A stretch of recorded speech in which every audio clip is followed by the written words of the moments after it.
बिस्मिल्लाहिर्रहमानिर्रहीम। इस्लामी कैलेंडर में 8वां महीना शाबानुल मुअज़्ज़म है।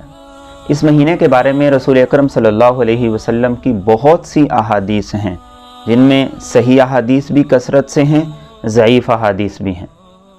ये वो महीना है जिसके बारे में रसूल अकरम सल्लल्लाहु ताला अलैहि वसल्लम ने इरशाद फरमाया कि शाबान मेरा महीना है और रमज़ान अल्लाह का महीना है।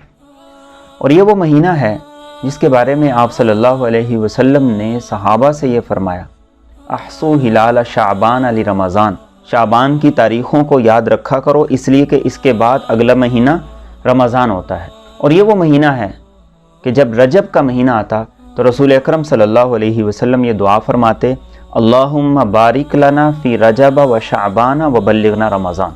ऐ अल्लाह, रजब और शाबान में हमारे लिए बरकत अता फरमा और हमें रमज़ान तक पहुँचा। और ये वो महीना है जिसके बारे में हज़रत आयशा रज़ी अल्लाह तआला अन्हा नकल करती हैं कि जितनी कसरत से आप सल्लल्लाहु अलैहि वसल्लम इस महीने में रोज़े रखते थे, किसी महीने नहीं रखते थे, बल्कि बसा औक़ात पूरा महीना आप सल्लल्लाहु अलैहि वसल्लम रोज़े रखा करते थे। और उसामा बिन ज़ैद रज़ी अल्लाह तआला अन्हु नकल करते हैं, मैंने आप सल्लल्लाहु अलैहि वसल्लम से पूछा, जितने रोज़े आप इस महीने में रखते हैं, किसी महीने में नहीं रखते? आप सल्लल्लाहु अलैहि वसल्लम ने इरशाद फरमाया, ये वो महीना है जिसके बारे में बहुत से लोग गफलत का मुजाहरा करते हैं। ये वो महीना है जिसमें अल्लाह की बारगाह में आमाल पेश किए जाते हैं।